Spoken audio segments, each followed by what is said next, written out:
link brought me right here, but do you want people to be on Facebook to see you? No, I Does it like, matter? I like, at least personally, I like that with Zoom, we're able to, when we get to the Q&A, that everybody can kind of interact with us rather than it just be like a Facebook thing. I like that a Mhm. lot better. Okay, So cool. no, you're in the right place. So thank you for All coming. right. Yeah, welcome our few people who are here already. I think we're just figuring out a couple logistics, and then we'll get started. Yep, I think we're good and we're ready to go. And what I find out, I'm trying to find, so we just started this teaching with comics. You're the third person, and we're still trying to find the right time. And so what I find is people go to YouTube after I upload it over the weekend, and that's where we get a lot more hits. So maybe the weekend, but then we all have stuff to do in the weekend. We'll figure it out. But between Facebook and Zoom and YouTube, Right. I think we'll get out there. So Excellent. all right. Well, So I'm thrilled. great, awesome. All right, so let me start. I just put together a few things here. So let me start sharing that. Some images here. Share that, and let's start that. All right, Aaron, can you see that? Looks good. All right, cool. All right, so I'll just go through a couple slides. So of course we have Aron Nels Steinke here, and his website's pretty easy to find, mrwolfsclass.com. I just have to stop you because I love that that transliteration there with the captions. It was anytime you do someone's name, just fun to see how it spells it. Yeah, well, and when I use Google Translate with my students, particularly my Korean students, they're usually hysterically laughing at the things I got messed up. So Yeah, we're getting there. It's definitely a great tool to have. definitely. Yeah. So mrwolfsclass.com, there's lots of great resources there. Of course, we'll be talking about his comics work and some of the other things that he's been doing. And going through his website, I just really appreciate as a teacher that you have on your website lots of great activities. There's coloring activities, there's story activities. I love that you have even the idea that you can fill in the dialogue. That's a great teaching tool when you use comics in the classroom, because it kind of takes away that fear of the blank page and things. And I love this Zen diagram even that you had here. And so I just kind of stumbled upon that. And I was like, oh, that's great. And I'm actually thinking I might have some of my high school students create something on the same line. So thank you for that. So I went through and I pulled out some of the images from Aaron's work, just kind of thinking how I would use it in my own classroom. And so here's two images, and I understand, Aaron, this is actually kind of autobiographical from you, right? Oh, are you asking if the books are autobiographical or this story specifically? This story here, didn't you break your arm or something is this? Yeah. So if in the book series, Mr. Wolf's Class, Mr. Wolf is a teacher, if you're not familiar, and he's modeled on me. He's my moniker. But I often, when I'm doing fiction stories, I start with something that's true to myself. So it's hard for me to just make up things completely.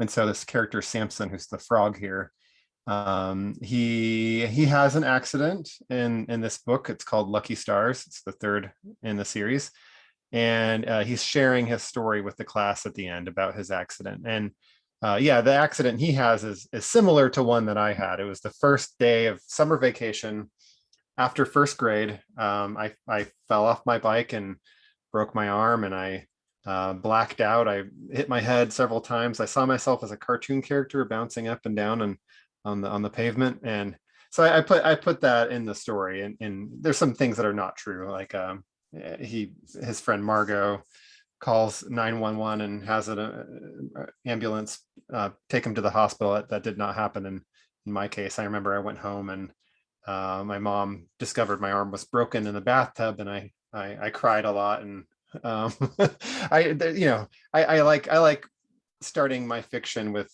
nonfiction. I married the two together, and obviously it's all fiction because it's made up, but it has to be personal and true to me before I can start writing. That's well, I don't want to say that's fantastic, but that's fantastic in that it's autobiographical. And when I saw this, and I talked about this before, but graphic memoirs, and I think you could almost a historical fiction graphic memoir, maybe that's what we'll call this. But it's a big topic right now in schools and in education with graphic novels. But I have my own students, so we're really struggling this year in education. I think that's true everywhere. And so I had my students in the beginning of the year trying to get to know them. I had them create their own graphic biography. Some of them used Pixton, some of them just used stick figures, and some of the students just absolutely blew me away. And it just kind of gave us a starting point, that shared humanity. And I think when students can see something like this, whether in elementary school, middle school, high school, university level, I think it's a really powerful tool to use. And I found that it really kind of helped to break down the doors a little bit this year. And this is absolutely how I would use this in my classroom. That's exciting to hear that. That's great. Yeah. I love that you're doing comics that way. Remind us again what grades you teach, or what your high school? Yeah, so I teach this year. I teach 9th and 10th grade. I've got 3 kids, one in 6th grade, one in 8th grade, and also one in 10th grade now. So she's in my world. Nice. Yeah, so it's and I don't teach a comics class, but I integrate comics as part of all the other things that we do. No, that's fantastic. That's great. We need more people like you. It's growing. It really is. So, and it's funny when I saw this page here about the geography and the globe, I literally teach this lesson in the beginning of my classroom, and I have a giant map, and it's up, quote unquote, upside down. And so Australia is at the top and it's at the center. And students asked me to take it down because they said it makes their head hurt. Like, but you actually did this lesson, and I think it's powerful in terms of the visual literacy. So whether we're taking a look at a comic or a globe or a map, and that importance of paying attention to how we see things and that forced perspective in this case. And so we talk about European imperialism and the power of map making, and how Europe and the United States is always front and center, and the other countries get distorted, and all those kinds of things, and how north is a direction, up is not, or is a compass point versus up into the sky, those sorts of things. And so I thought that was cool. Yeah, I appreciate you sharing this page, because that's geography and social studies is definitely one of my favorite things to teach. And so, if I get a chance to put something in the books, I try to put something in there. I don't know how you feel about it as a high school teacher, but I would have my south at the top map in my classroom, or I would even just invert or rotate 180 degrees my north top map, so that the South Pole is at the top of the map. And I had students who weren't familiar with the regular, or the normal way, the way we normally look at the map. They weren't even familiar with that to feel like this was something subversive or a new way of looking at the world, because they didn't know what the world looked like in the first place. There's just so much baseline schema that we kind of expect kids to have that they sometimes don't have. Yeah. And I find that challenging. I don't know how you feel as a high school teacher. Hopefully at that point they've been taught a way of of thinking. I don't know. No, or maybe it's good that way. I don't know.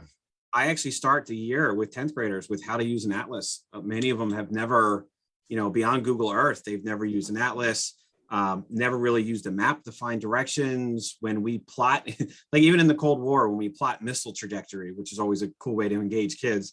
But the idea that you could fire missiles over the North Pole, it might be shorter than going east to west. And it's just, they've never really visually, they memorize capitals and they memorize this, that, and the other, but they actually play with the planet, what it looks like from different perspectives. Yeah, that's fun. That's really cool. Yeah, and I love the fact that you're a teacher. You were fourth and fifth grade. Is that? Yeah, I'm on leave right now, but I've taught all elementary grades except for kindergarten. I've taught preschool as well, but 4th and 5th is what I've spent my most time with. Gotcha. That's my jam. I love working. I do a lot of after school programs with younger kids, and and I've done what do you call it, career day presentations and things, and the kids just they'll hug you and they're so glad you're there. And, it's a different experience sometimes than teaching 10th and 11th graders, although I'm very sarcastic. So I kind of, high school is kind of my world, and I kind of relate with we all have our different strengths. Definitely. Yeah. I couldn't do high school. 4th and 5th is perfect for me. That's my wife teaches 8th grade, and I think she's nuts. I couldn't handle that kind of, it's a combination of that energy, but also that youngness, and also that sarcasm and all that stuff. When they get to me, it's more my jam. Yeah. So yeah, it's interesting. Middle school teachers, I mean, teachers mostly say they, it's like we either teach middle school or we don't, it's like a special person. And for me, it's like middle school was like one of the worst times of my life. So I understand how hard it is being an adolescent and having, all the social pressure and hormones and physical development. And it's just really rough. And it definitely takes a special person who has empathy and, with those kids at that age and understands how to help them through that time. So, my heart goes out to those middle school teachers out there. Yeah, I mean, I have two kids in middle school right now myself, so I'm definitely seeing all those things, even as a parent. And that's what I like is I wonder how much of this is exactly what you've experienced and things that you've thought about with school. But even like, for me, like we've all had these experiences in the classroom, or on a bus or on a field trip, whether it be a stomach issue, whether it be just looking at how he looks in this, just his body language with, and as everybody else is just doing their thing, that social emotional learning, I know it's like a buzzword now, but it really is important that we talk about these things. And I think this would help also particularly with younger kids, to get them to talk about different things maybe that they would be going through, and that we're all kind of have these different experiences, both positive and negative. I think just this one page is really powerful. And then, so are you talking about Samson's body language or just Samson's all like, of, kind of like, what am I going to do? Even his eyes being kind of, going from angry to kind of that stress, on panel number 5. It's really well done. Thanks. Yeah. And then the next page, what I love about comics is, in a lot of cases, teaching prose, a lot of times the default character, we say this all the time, is, like a straight white character kind of a thing. And for just in this one image down here, we see an elderly person with a walker, or if you were to see somebody with a hijab or somebody in a wheelchair, it's not normally described in prose. I mean, you can imagine how long a book would be if every single person in every single background and every single, arena would be described. But in a comic, in the visuals, it's really powerfully done. I'll say simple because I don't have to draw it, but really just in a visually way that students it just becomes normal part of them reading the story. And I think as subtle as that is, I think it's so powerful. Yeah, I think about representation, I mean, quite a bit. I think you're right about the power of the comics medium is that you're always shown the character. So like if it's a prose novel, unless the character is on the cover, you're not going to know what their physical descriptors are, and except for maybe the time that the author briefly mentions it, but they're not going to mention it again. So when you have comics, you're repeatedly reinforcing kind of those things that aren't repeated in prose. It's definitely hard as an author, prose or comics, we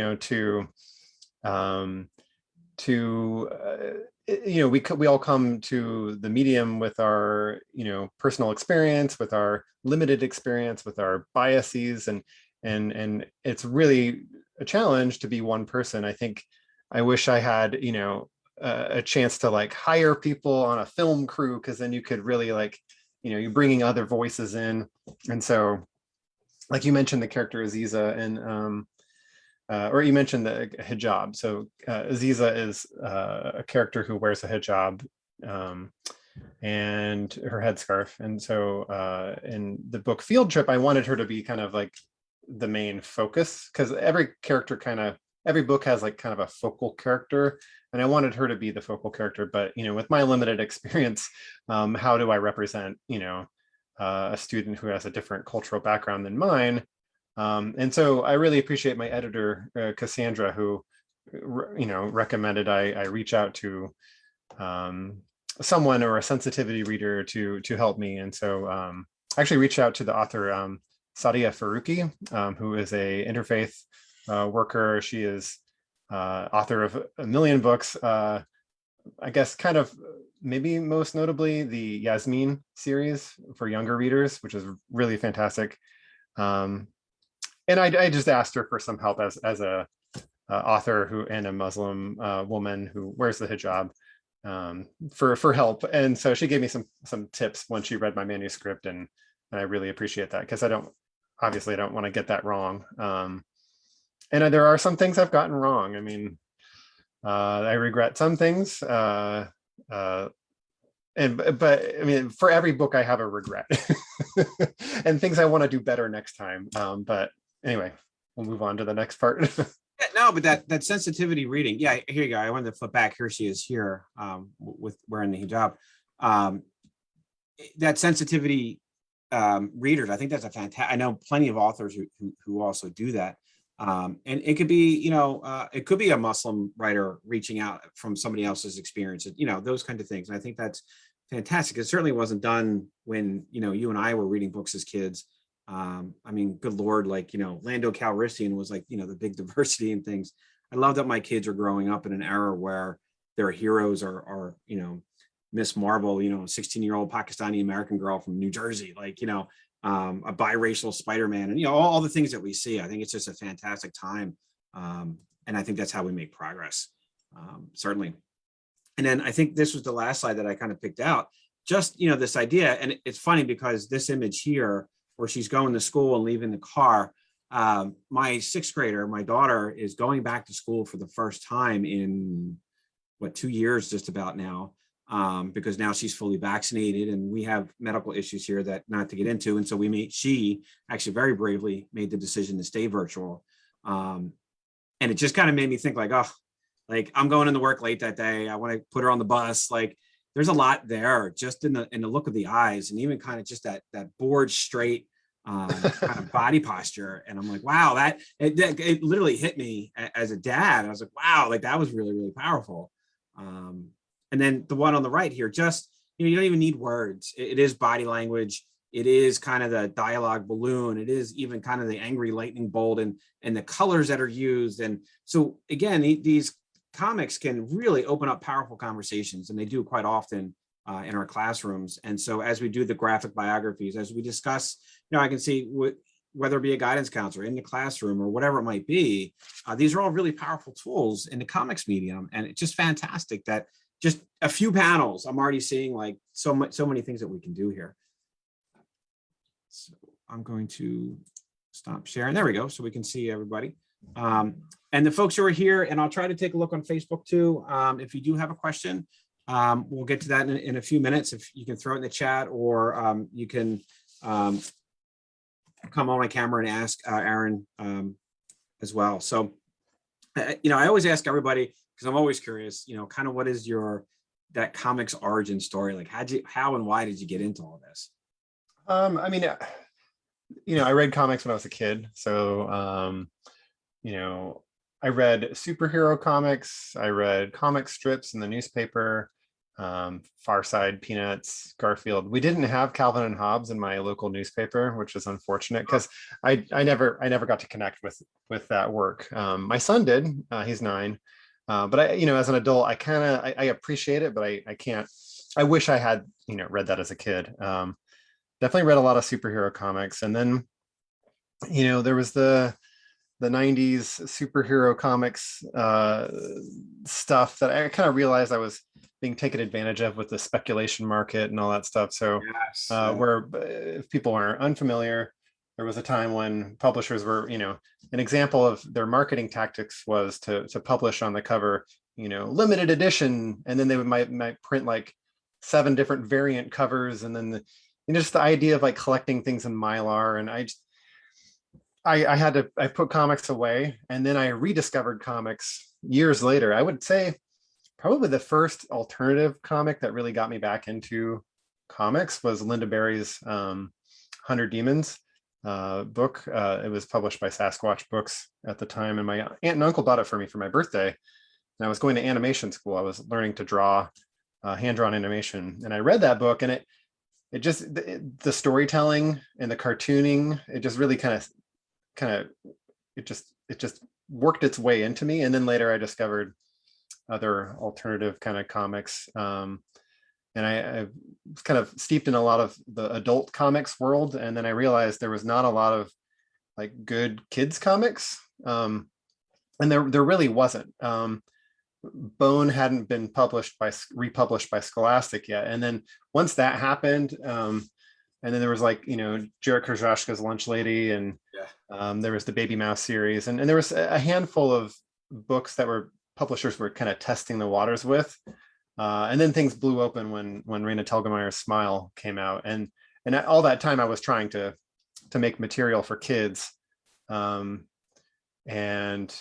yeah, I mean the landscape totally changed, and it's funny to think that there was a time where I was like, we need more comics for kids, and now it's like, I think there's a lot of great stuff coming out, and I'm very happy about that. If we only had those books when I was a kid. Yeah. You're making me think of the probably 25 X-Men comics I have from '91 with the trading cards, and that I thought I was going to retire on. Yes, that. Yeah, it was just manipulation of yeah. I once I realized I was being played, I rejected everything about it. So that's why I know there's great I know there's great mainstream comics, like mainstream meaning like Marvel and DC and Image stuff, but I was so burnt by them that I kind of just I won't go back. I walked away for a while, and then a comic book store happened to open up in my neighborhood when I was quite older, and I was like, oh, let me go back. And I fell in love with all the different things that were never there when I was a kid.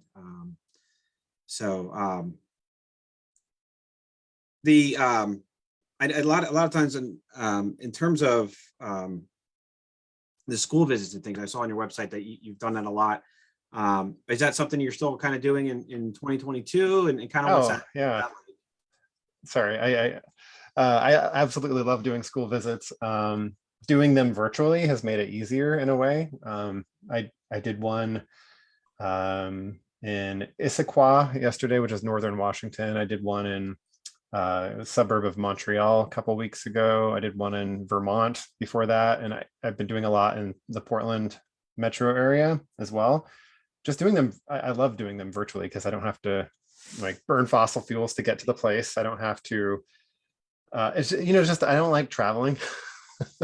I don't like the schlep of traveling. I can just do it, and I can meet people, and the kids can sit and draw with me, which is something you can't do in an auditorium. And you don't have to worry about managing behaviors in giant groups. No, I mean, I love doing them in person too. There's just so much joy and satisfaction you can get from a crowd. But this, I think there really is a benefit to doing virtual visits. Yeah. And can people do that through your website, or how would they kind of set you up? Yeah, they can. I'm working on getting a page on Scholastic's website, but right now they can just, you can email me, Aron Nels Steinke @gmail.com. And just, if you want me to come to your school, I'm pretty affordable, I think. Just, reach out to me. That's awesome. I love how you just moved your head, and the two Eisners are just kind of casually. Oh yeah. I have a lot of stuff behind me. So the two Eisners, one is really for me. I mean, so it's my wife and I did a book called The Zoo Box, and that's what we won the Eisner for. So I had them both behind me, one for my wife and one for me, but that was our book we did in 2014 for First Second. It may even be out of print now, but you can get it on, it'll always be in print if it's digital. So you can get a digital version of it. Awesome. Yeah, my wife did one book and she won an Eisner for it. Yeah, she's tired, right? Like, that's fantastic. So then one more question, and then I want to get a chance to show your stop action animation, and then we'll get to folks' questions that they're starting to put in the chat. And the question I always get when I do career day type things is kind of, and my daughter's the same way. She's an aspiring creator, and she just got started with Procreate and all those kinds of things. And what's the advice you'd have for kids like who want to do this and kind of follow your career path? Oh, okay. First of all, if you want to make comics, you can only learn how to do it by doing it. I didn't even know how to draw comics when I was a kid. I would copy like splash pages, like I would copy drawings of Spider-Man and stuff like that. But I didn't really know how to like paste the panels, like from one panel to the next. So I would just encourage you to just write and draw comics. The first comics I made that became Mr. Wolf's Class, I'll just share with you just kind of like some art from the first Mr. Wolf's Class book. The first comics I made about Mr. Wolf, this isn't really the best, but anyway. Oh, we can see it. Yeah, so I'm just sharing that with you that, I draw in black and white on paper. If I didn't have a computer, I would just color with color pencils or something. You don't have to worry about like the technology. Like if you have access to like an iPad, like Procreate is a really amazing tool. I prefer drawing on paper. But the first comics, sorry, before even Mr. Wolf's Class, I would get overwhelmed with drawing like page by page. So I would draw my comics. This is from my book Neptune. I would draw each panel on a separate sheet of paper. Oh, cool. So I could like focus, and I would draw very small with a very tiny pen. And that would just help me focus and like feel accomplished when I got one little panel done. A whole page of comics was overwhelming to me. And I was doing these on my breaks at work when I was working at a pizza restaurant. I guess I would encourage people to tell stories that are important to you. So that's why I started with autobiographical stories. My first Mr. Wolf stories were about me being a teacher. And those were important stories to me because they happened to me. And they were immediate because it just happened to me in my life. And I knew the details of it. Start small. So when we teach elementary school writing, I talk about like the watermelon seed story. You talk a small moment story. So don't get carried away with something too big. Even though people who have ambition will always try to do something really big. And you only learn that it's not a good idea once you try and get destroyed by it. But I can't convince those people otherwise, because I was the same. You tell me that I can't do it, I'll do it. And then I'll learn from it. But yes, do small comic strips to start. And don't, yeah. It's just funny you say that, because we're getting into the research paper, and that's intimidating. And so I start with the book, What Would You Do with an Idea? I don't know it. I forget the author, but it's a kid's book. And it's just that idea. Yeah, you start with kind of the watermelon seed. And, even with high school students, we still need to do that, because otherwise it's like, oh my God, I got to whatever page paper do, and then you shut down. But if we just start with that idea, where do you go from that? I think that's fantastic. Awesome. So I'm going to share. Do you want to talk about it first, or do you want to talk it after with your stop action? Maybe I'll just answer this question that Sylvie and Barbara asked in the chat. They asked, did you know from the first Mr. Wolf that it would be a series? So the first Mr. Wolf's Class, I wanted it to be a series. I've always wanted to do a book series. So when I pitched the book idea to Scholastic, I wanted to do 3 books. And so that's what our initial thing was it was a series of 3. And now there's going to be a 5th one, right? Yeah, a 5th one in February. So yeah, you can share the stop motion stuff if you want. All right, so let's try this again. Let me share, because I came across this and following you on social media is always awesome. Let's see. So my screen, there's just so much to see. So let me exit out of here. All right, we'll figure this out. Hold on, I always say I need a. You can always click the link too. There we go. Yep. So all right. So let me share my screen. That's I got to do that. All right. And share. And pull up the video. Here we go. All right. Go back to the beginning. So today we're going to talk about math. I love math. Well, okay then. Multiplication. Let's just get rid of this. 14 times 15. So who wants to solve this problem? Me. Stuart? Yes. Okay. There. That's it. Now, can you show your work? Okay. There. I love it. And Stuart Thanks. is, of course, Stuart's this mouse kind of character in the classroom. The Stuart puppet, I'll show you. It was actually the first Mr. Wolf puppet I made. I made these stop motion puppets using a wireframe armature. And then I put some other materials in clay, modeling clay for the head and hands and the feet. And this was actually my first Mr. Wolf, and I turned it into Stuart when I did the next Mr. Wolf puppet. That one's a little bit, I made it a little bit bigger. And it's a little dirty now because like the brown clay rubbed off on the pants, but I hot glued and cut, and I don't know. I had fun making it. I really like, I had no motivation to, other than just doing this for fun. Like doing books is my job now. And I love making books, but I've always wanted to make a stop motion puppet. I didn't know how to do it because it's one of those technical things where like I learned how to do hand-drawn animation. There's technical things there too that are always like a barrier. But here now I looked up videos on YouTube on how to make like an armature using aluminum wire and plumber's epoxy putty to like stiffen the joints and stuff. And it was fun. Yeah, I just had fun doing this. I even made one for my son for Hanukkah. I made him a version of himself. He kind of looks like a beetle now. oh, that's One of the awesome. Beatles. But I can, there's a little bit of the mouth that I can, like the parts, it's not perfect, like things fall apart. I took off the clay on the hands because it just was falling off. So that it looks kind of creepy, but I don't know, it's just a fun thing I've been playing with. And I think that's important with all art, is that like, like doing comics, it started out as play for me, like that was fun. And now it's my job, and it's less about play, even though it's still fun.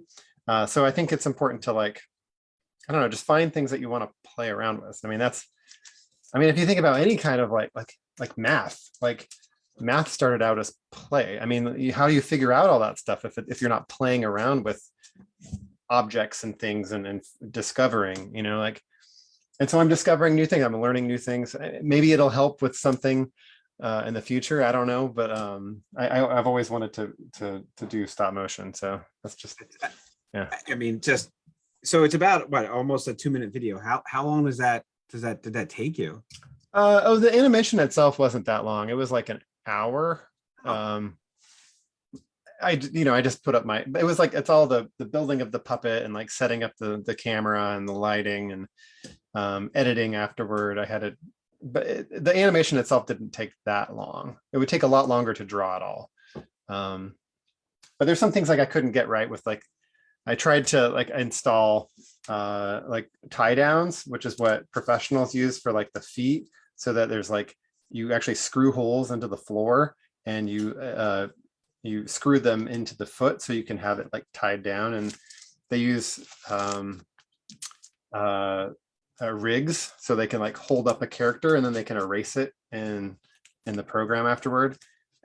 So there's a lot of technical stuff I don't know, and I kind of don't want to know because it makes it less fun. Yeah. And I watch all these really great stop motion people now on Instagram, and there's a lot of really great advertisements that are being done in like Europe and other places. And the stop motion is beautiful, but it's really technically beautiful, but then they're like selling some product like cologne or something, and so it's not worthy of the art that they're doing. Yeah. That's funny. So and we'll get to if anybody else has any questions. But what's next? So you said number 5 is coming out in February. Yeah. And then if I could ask kind of what's in off in the future. What do you think? Yeah, so I spent about 6 months trying to work on new book proposals after I finished Snow Day.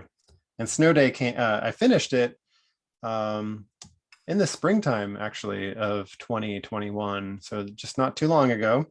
But I did spend a lot of time working on new book proposals, and it's hard. Coming up with a whole new thing is hard. Mr. Wolf's class really like I have to remember how long it actually took, because I spent 5 years drawing comic strips with my character. And so that was a lot of like research and development. And then once I wanted to do the book series, I wrote a draft of my story that took me months, and it was terrible. It was such a bad draft. Like it was awful. Like my wife finally read it and she was like, this is bad. And my editor at the time, who I was sharing stuff with, she thought it was not good. And so I started from scratch and I rewrote the whole thing, and it became much simpler, and it became the book that I'm holding right here.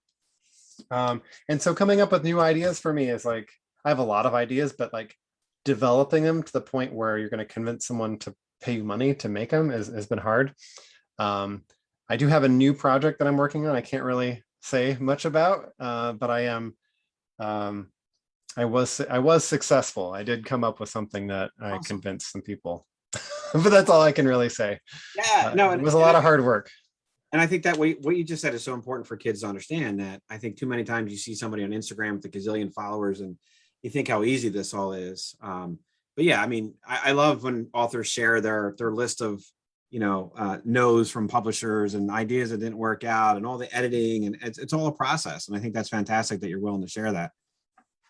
Well, I wanted to say something about that too, because I started out trying to make books and I got rejections from publishers, and I just kind of tired of trying that. And most publishers don't even respond to you. When you try to pitch something, it's kind of like it is something. It's a long distance journey. Like you really have to keep up at it. And so I started self-publishing my own books. So this is one of my early self-published books. It was called The Super Crazy Cat Dance, and I first started using photocopy machines, just, printing up books. And I would spend my own money because I wanted to do this. I wasn't thinking about, I wanted to make a career out of it, but I wasn't like, I wanted to just see my books in print. I really just wanted to have these out there. So I would spend some money to do that. I got a grant for one of my first comics from the Zarek Foundation, which I have to say that was a big motivator.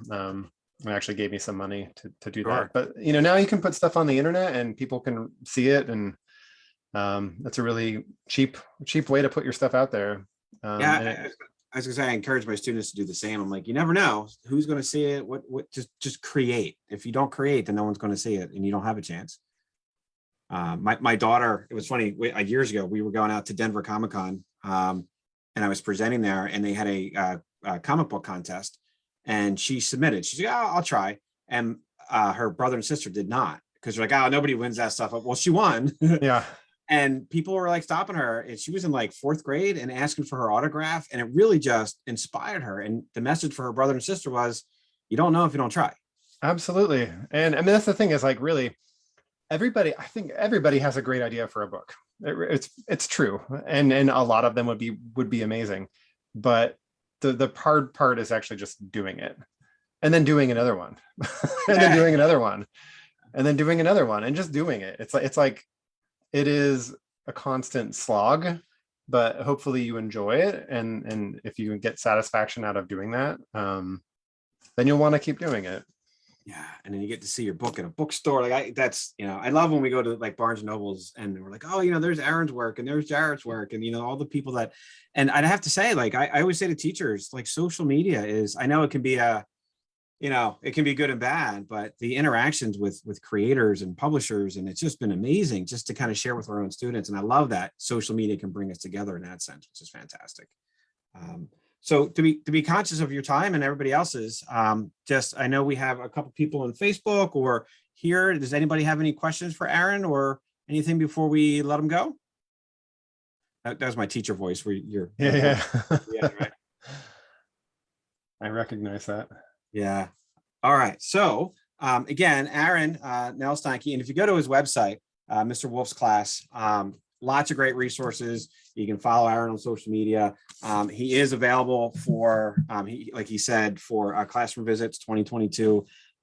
Just based on this conversation alone, I think it would be a fantastic opportunity for the kids. So I really thank you, Aron, for all your time. And it really is fantastic getting to know you and see everything that you're sharing on social media. And I really appreciate all that. Oh, thank you, Tim. I appreciate following you as well. And you know, I think you're doing the right thing and doing the honorable thing, getting comics out there into lots of different avenues, you know. So it's not just, you know, an art class subject, you know, you get to use comics for history, for teaching, for social, emotional, all that stuff. So There's keep it up.